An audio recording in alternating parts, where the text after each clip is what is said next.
Je m'en charge. Il sent ma présence et va me rejoindre. J'y suis.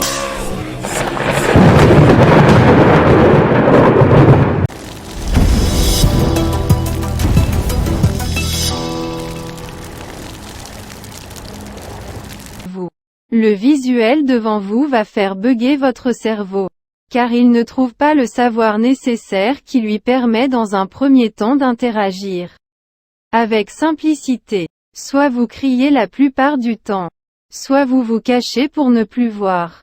Votre cœur et votre pouce accélèrent. Après ce bug venant de votre vue, c'est le mode sélectif du cerveau qui s'active pour digérer ce qui se passe. Savoir religieux, film d'horreur, vision extraterrestre. En fait, tout ce qui vous permettra de répondre à cette situation va défiler dans votre tête à ce moment-là.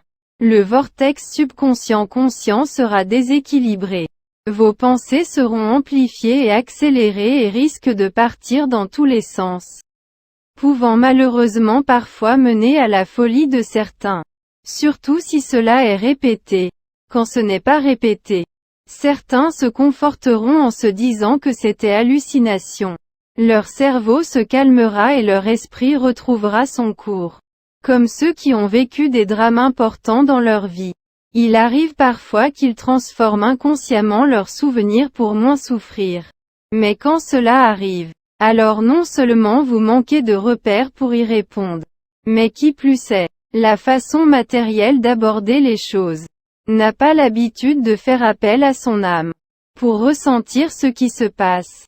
Et même si vous avez le savoir expliquant ceci, encore une fois la théorie est une chose. Mais quand vous passez subitement à une pratique qui est racontée dans les livres bibliques et compagnie, alors là aussi il se passe un temps de digestion. Quand cela devient réel devant vous, c'est toute une dimension qui vous emporte. Et vous n'avez pas le choix.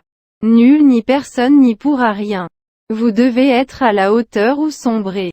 Religieux, science, spirituel. Aucun savoir ne m'a permis de comprendre ce qui se passait à l'époque. J'étais tout simplement livré à moi-même. Certes, j'ai galéré sévère. Je ne le cache pas. Mais maintenant la paix m'accompagne dans ce domaine. Et mes peurs qui n'étaient qu'irrationalité de l'inconnu et ignorance ne sont plus. Tant que vous ne voyez pas vous-même, vous n'y croyez qu'à moitié ou pas. Il vous reste parfois des doutes. Et c'est normal. Mais quand vous avez les preuves qu'il faut, que vous arrivez à comprendre que vous n'êtes pas fou et que vous arrivez à accepter vos peurs, alors commence la digestion de votre nouvelle vision. Un peu plus de 25 ans pour moi pour être réellement en paix avec cette vision que je cherchais à fuir et cacher à tout prix. Mais je n'ai pas eu le choix que de devoir l'accepter. Alors dimensions et univers sont remplis de dimensions qui ne sont que dimensions par rapport aux limites de certains êtres. Pour d'autres ce n'est qu'un tout où qu'ils peuvent interagir et aller où qu'ils veulent. Pour imager en plus simple, prenons par exemple notre monde et ses pays qui le composent. Pour certains différents pays seront des dimensions culturelles différentes. Pour ceux qui ont voyagé et connaissent bien ces différences, celles-ci restent complémentaires et constituent bout à bout une complétude, s'étendant à la définition d'un plus grand tout. Ce que je suis sûr, sans théorie et ou divergence de ma part, c'est que cet être existe et qu'il y a plusieurs degrés de faculté chez eux. Certains peuvent voyager où bon leur semble, à travers nos rêves, notre réalité et peut être plus. Nous sommes liés à eux d'une manière qui nous interroge encore. Même si petit à petit nous avançons sur le sujet. Du côté de la science et du spirituel. Imaginez un peu comme notre réalité humaine mais en plus vaste et plus intense. Là où les rêves sont une fusion à notre réalité. Là où le matériel fait place à l'immatériel qui n'est qu'énergie et vibration. Je vous parlerai d'une partie de leurs facultés et vous apporterai une partie de leur vision qui est différente. Il faut vraiment le vivre pour réellement le comprendre. Mais avant, nous allons procéder en crescendo. Voir et énumérer les contacts qui me paraissent les plus communs, que certains peuvent rencontrer, avant de les démêler, et de vous montrer une vision plus large. La plupart du temps, 2 modes de contact communs ressortent le plus. Il y a le contact par la présence. Je pense que beaucoup connaissent celui-ci. J'énumère ici que les cas avérés, et fais abstraction des autres variantes qui pourraient ou pas en découler. Vous savez parfois quand vous êtes seul, et que vous commencez à ressentir une forte impression de quelqu'un qui vous observe. C'est simplement l'esprit qui vous indique qu'il est présent. Mais cela est très rare. Votre propre énergie qui se manifeste de manière impromptue. Car vous ne la comprenez et ne maîtrisez pas. Si cette sensation augmente avec le temps, c'est que cet esprit veut interagir avec vous. Et si c'est votre énergie, une connaissance de vous en profondeur est nécessaire. Car si vous continuez à rejeter ce qui se passe, cela risque de se traduire par un trop-plein qui vous submergera. Que cela soit positif ou négatif. Si c'est un esprit, il peut par la suite apparaître devant vous directement. Nous verrons comment gérer au mieux cette situation. Le deuxième contact commun est plus répandu. Et le contact à travers vos rêves. Qui n'a déjà pas rêvé de quelqu'un qui ne connaît pas du tout, et qui lui parle, ou même de rêves qui ont tendance à se répéter, et de se dérouler de la même manière parfois. Cela peut être également comme la science le précise. Votre propre esprit et corps qui vous parlent. En gros extériorisation du stress etc. Par contre pour les personnages que l'on ne connaît pas, je pense qu'ici, il y a bien un esprit qui tente de vous communiquer un message. Ou encore certains font des rêves qui prennent vie. Dans la réalité humaine avec des détails parfois différents. Ils font comprendre que dans cette dimension des rêves, les esprits peuvent prendre les formes qu'ils veulent. Des formes qui vous rassurent. Ou des formes qui vous effraient. Ou ni l'un ni l'autre. Juste des fragments d'images que vous comprenez pour délivrer un message. Parfois c'est juste un message ou une interaction, dont seul vous pouvez comprendre, sans que l'esprit se montre. Il existe plusieurs moyens de passer des messages pour eux. Même le subliminal et subconscient en fait partie. Nous y reviendrons sur la partie du subconscient. Le pont et le filtre de l'âme. Bien entendu, si cela arrive, même si vous n'êtes pas conscient de pouvoir maîtriser votre fréquence énergétique, vous ferez quand même des rêves conscients, dont vous vous rappellerez, s'il se doit que vous devez vous rappeler. Un point important ici, que je me dois d'apaiser pour certains. Bien entendu, il est difficile parfois de concevoir des êtres maîtrisant votre subliminal et subconscient mieux que vous ne le pouvez. Le fait d'accepter que vous n'êtes pas la plus grande des puissances qui existent fait découler le fait d'avoir confiance aux énergies supérieures. Et surtout en commençant par votre propre énergie. En effet, une partie de ces êtres aide à cet équilibre. De cela aussi je suis sûr. Nous y reviendrons. Il y a le contact par la présence, qui commence à devenir moins commun, mais qui est répandu en connaissance depuis des millénaires. Cela demande un peu plus de puissance pour se permettre d'apparaître directement devant vous. Dans notre réalité humaine, bien qu'il peut y avoir plusieurs cas de figure, il y a ceux qui ont la connaissance et la puissance nécessaires pour aller où bon leur semble. Ceux qui ne font pas exprès et apparaissent par fragments lors d'interactions qui les émanent. Un des cas de figure qui peut s'avérer à ce moment-là, que certains humains et médiums nomment comme poltergeist ou autres. Et ceux qui ont la chance du débutant. Bien que la chance soit un terme paradoxal, car la plupart du temps, c'est loin d'être positif. Mais c'est en fait un gros traumatisme lié à de grosses émotions juste avant leur mort, qu'il fait qu'ils vont déployer de grosses énergies qu'ils manipuleront plus ou moins bien. Avec un certain temps, cela devrait revenir plus stable. Une fois leur colère éclairée et digérée ou bien assouvie, apparaissant parfois par fragments, enlevant le filtre du monde humain au monde éthérique, monde des morts, monde de l'au-delà ou même autre dimension de l'univers. Au choix, comme il vous plaira. En effet, certains ne veulent pas forcément se venger. C'est juste qu'une fois morts dénoués de leur cerveau, leur esprit va ce coup-ci fonctionner par essence naturelle. Un peu comme quand nous sommes en train de rêver. Il faut bien sûr faire des rêves conscients avant de bien comprendre ce que je dis. Donc en somme, leur esprit va répéter les cauchemars qui les hantent, jusqu'à temps qu'il arrive à se stabiliser d'une quelconque manière possible, avec de l'aide extérieure ou pas. Enfin, une fois ceci dénoué, l'esprit pourra se rendre compte de sa nouvelle existence. Parfois, ils comprennent très bien ce qu'il se passe et ce qu'ils font, même si leur colère les submerge. Ces deux cas de figure qui ne sont pas généralités expliqueraient pourquoi certains lieux seraient hantés. Car pour ma part, ce que je vois est différent. Il faut savoir que les esprits de l'autre côté n'ont pas de frontières, peuvent aller partout. Même un esprit basique, même si sa vision sera moins peuplée, et qu'il n'arrivera pas à se manifester dans notre réalité humaine, et ne reste pas attaché, du moins enclavé normalement à un lieu précis. Beaucoup de destinations et manifestations peuvent se produire au moment de l'après-mort, au silence harmonique astral, au chuchotement du vent et à la mélodie des âmes. La vision de la transmutation énergétique ne s'effectue pas que sur Terre. La modulation fréquentielle reliant deux existences entre elles ne s'arrête pas qu'à notre savoir quand cette pulsation est faite pour se multiplier dans le flux de la pulsation originelle.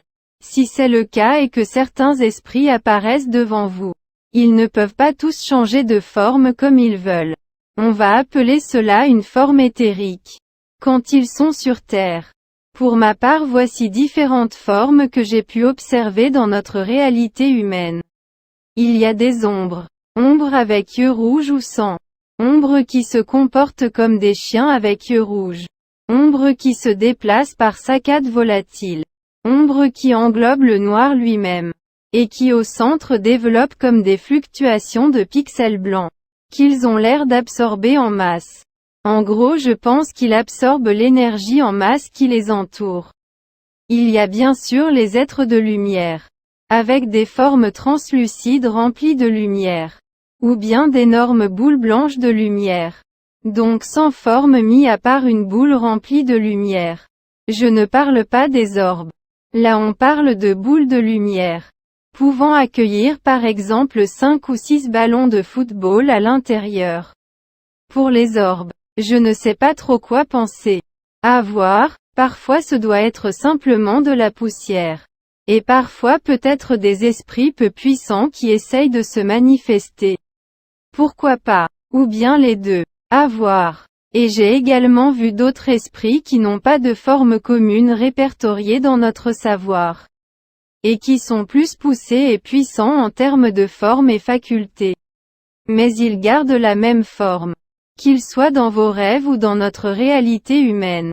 Par contre, il y a pour certains de ceux-ci quelques petites similitudes à nous.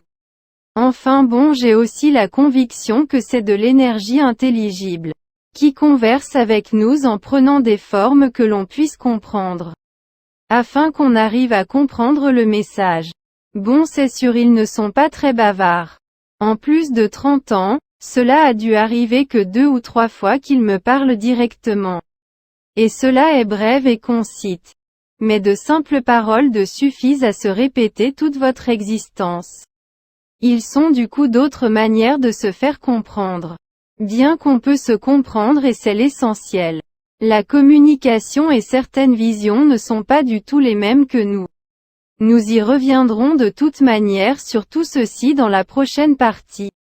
Donc l'intelligibilité organique de leur composition fréquentielle est peut-être tout simplement un amas d'énergie à la base. Donc formes de toute manière peuvent paraître relatives. Et reste un message véhiculé de par le choix de celle-ci. La création existentielle qui aime et tend parfois à se définir, afin que vous puissiez recevoir, fait que de la forme aux visions matricielles, une interaction compréhensive puisse avoir lieu. Parfois cette apparition pour vous peut être brève et rapide. Dans ce genre de cas, beaucoup d'entre vous se frottent les yeux et se posent la question de savoir s'ils ont bien vu ce qu'ils ont vu, ou s'ils sont fatigués. Il peut se produire des interactions plus explicites. Ils apparaissent devant vous et émettent une interaction que vous ne pouvez pas louper. Cela demande bien entendu un peu plus de puissance pour se permettre d'interagir directement avec l'humain. De plus, c'est normalement interdit et non verront pourquoi. Donc si cela arrive, c'est qu'un message important doit être délivré. Et ou qu'un ou plusieurs esprits plaisantins veulent s'amuser avec vous. Ou tout simplement apprendre à connaître l'humain. Nous détaillerons cela également. La plus rare et dernier des contacts que je connaisse. Il n'est pas simple à expliquer. Alors je vais me prendre comme exemple pour simplifier.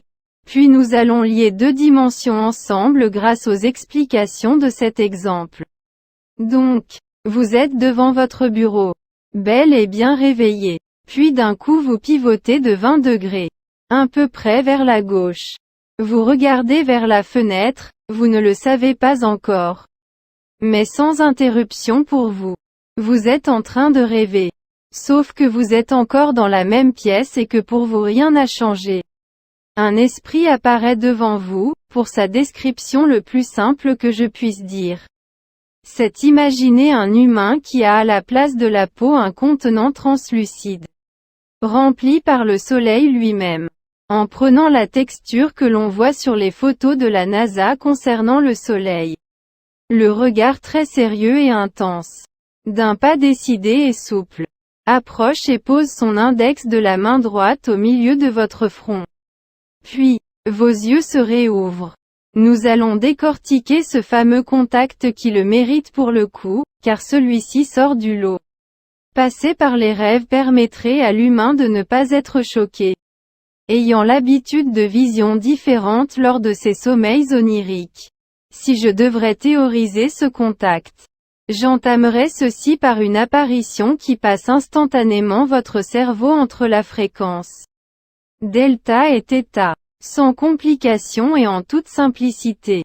C'est tout bonnement incroyable. Pour ceux qui ne connaissent pas ces mesures delta et θ, elles sont scientifiques, et sont reliées à notre cerveau au cours de différents processus existentiels. L'onde θ qui serait comprise entre 4 et 7 Hz, est celle de la relaxation profonde. L'onde delta est celle du sommeil située entre 0,5 et 4 Hz. C'est le système orbital qui interagit avec le thalamus. Et d'autres variables, qui permettront à votre esprit d'avoir un recul de calcul. Au premier comme au second degré. Nous verrons par la suite une réflexion entre l'esprit et l'avantage du cerveau dans ces conditions. En effet, par rapport à mon expérience, il m'apparaît l'esprit dénoué de cerveau se retrouve comme sans filtre et agit spontanément par nature. Et je me pose cette question, plus on descend en fréquence, plus la logique calculatrice du cerveau s'estomperait, laissant place à une essence spontanée. Peut-être est-ce une fréquence particulière qui permettrait à notre âme de s'émaner sans cerveau. En tant qu'humains nous n'arrivons pas encore à utiliser ce procédé à la demande. Mais grâce à notre voix, notre apparence, nos sens, et notre physiologie, nous utilisons celui-ci d'une manière indirecte, mais tout aussi concrétisant, et ceci dans la vie de tous les jours. Exposons cela en simple. Prenons le cas d'une interaction d'un humain envers un autre, d'une manière consciente visible. La voix, les gestes, le comportement, ses habits, les mots, l'apparence de votre interlocuteur et bien d'autres. vont créer une image mentale de cette discussion pour vous. D'une manière inconsciente. Invisible pour certains et animale dans sa logique. Les phéromones, le magnétisme, les corpuscules, bactéries, climat, comportement etc. vont également jouer un rôle important dans votre discussion. Tout ceci nous délivrant une image mentale positive ou négative, que l'on appelle souvenir. Notre souvenir imagé sera donc notre conclusion d'interaction. Résumons. D'une manière visible et invisible, consciente et inconsciente. Au choix, ou les deux, nous avons plusieurs variables qui se produisent pour nous donner une projection qui fait appel à notre esprit, délivrant une vision imaginaire, et qui fait avancer notre fameuse réalité de tous les jours. Je pense que ce fameux contact avec l'esprit est l'évolution de ce que nous utilisons au quotidien. Par contre, cette évolution ne peut être utilisée que dans certains cas, car l'humain ne pourrait plus différencier les rêves à sa propre réalité. Tout comme la différence entre le positif et le négatif. L'harmonie nous montre encore une fois que la différence entre les rêves et notre réalité n'est là que pour nous permettre d'une façon basique de comprendre les deux, et de pouvoir aller plus loin par la suite. Nous pourrions voir du coup l'harmonie comme un cheminement vers la complétude du tout unique. De ce fait, toute différenciation est une base commune, afin de pouvoir recevoir plus de global dans son tout. Bien que les deux sont liés, et font partie tout simplement d'une plus grande dimension. C'est que nous n'avons pas encore l'expérience, le savoir et la finesse nécessaires, afin d'affirmer que les rêves n'est qu'une dimension intégrante de notre propre réalité. La physiologie énergétique impacte notre physiologie corporelle. Tout comme en réaction, notre physiologie corporelle impactera notre physiologie énergétique. Dans le conscient et l'inconscient, ces deux variables qui peuvent être inverses ou non, donnent lieu à des constantes, afin de donner lieu à de nouvelles permutations et variables. Acheminant ainsi. On pourrait très bien prendre un exemple illustré par un arbre fractal de la vie, qui avec son antipode du néant nécessaire donne lieu à un équilibre, pouvant s'étendre à l'infini, qui de branche en branche, de feuille en feuille, ne s'arrête jamais d'évoluer. Cette image d'arbre de la vie ou de connaissance est décrite par plusieurs religions, mais nous pourrions très bien l'imager également par une boule d'énergie condensée, réunissant toute l'énergie émanée par les consciences humaines par exemple.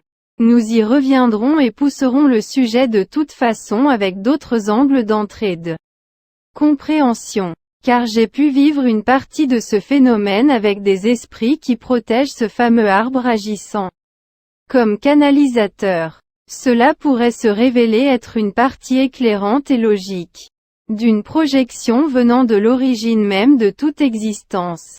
Avec tout ce que nous avons vu, en simple, c'est que des êtres peuvent se balader comme ils le veulent dans notre réalité et dans nos rêves en étant plus conscients que nous, et transcendent notre propre réalité sans même qu'on puisse s'en apercevoir. Nous parlerons donc de puissance et par conséquent d'énergie supérieure. Certains êtres ne peuvent en premier temps qu'aller dans certaines dimensions selon leur héritage physiologique et énergétique. De cellules unicellulaires comme les bactéries aux cellules multicellulaires comme les humains. Telle une multiplication qui se produit de cellules dans l'œuf de la création. œuf que nous pourrions projeter ou vectoriser par d'autres formes. Car ce processus des créations se répétait dans l'essentiel mais peut changer de forme et de complexité, selon le but à atteindre. Cela donne lieu à de nouveaux êtres qui se limitent dans un premier temps aux quantifications quantitatives et qualificatives tendant vers l'infini qui lui sont données. L'humain a été privilégié dans ce consensus universel. Doué d'un esprit et d'un cerveau, il peut se permettre d'observer, de comprendre et de créer à travers l'existence même de toute origine. Récréation immortelle ou test de développement. Il doit trouver sa place avec équilibre. où il sombrera de par lui-même et d'au-delà de ses capacités. Ce qui peut paraître compliqué peut en fait être plus simple. Comme une cellule de départ qui donne lieu à tout le reste.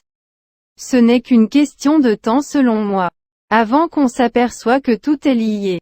Donc que chaque chose est complémentaire. Une vision ou une autre qui dans l'essentiel se rejoignent. Au-delà des formes et des conceptions toutes faites. Conception qui veut se définir constamment. Imaginez ces visions différentes, qui sur une ligne continue, ne feront que donner ce que votre propre esprit a voulu lui donner. En rehaussant le relief de cette projection maintenant, on peut l'imaginer comme étant une forêt à l'horizon, nous délivrant un somptueux spectacle d'arbres différents, dessinant de somptueuses couleurs enregistrées par les fréquences de notre vision verticale. L'horizontal embrasse le vertical afin de mener une danse harmonieuse sur les lignes de toute existence. Cette magnifique forêt pourrait très bien être l'humanité, sous une forme ou une autre. Nous sommes une évolution où la vie veut prospérer avec le néant en équilibre. À partir de là, le reste n'est que divergence et le vôtre n'est qu'expansive. De toute manière, il est logique d'affirmer que tout notre savoir, tout ce que l'on crée, passe déjà en premier lieu par notre esprit, et bien sûr par notre cerveau qui en améliore son calcul. Donc c'est bien le spirituel qui donne vie à la science et non l'inverse. Du moins du point de vue humain. Car sans esprit imaginaire, nous aurions du mal à théoriser.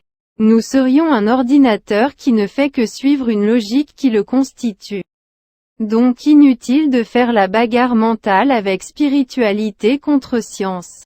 Cela est contre-productif. Tout ce qui est science, chimie, médecine, technologie, en fait tout ce qui peut faire évoluer l'humain, est précieux. Même si toute évolution fait partie intégrante d'une balance, délivrant la fréquence vitale de l'humanité.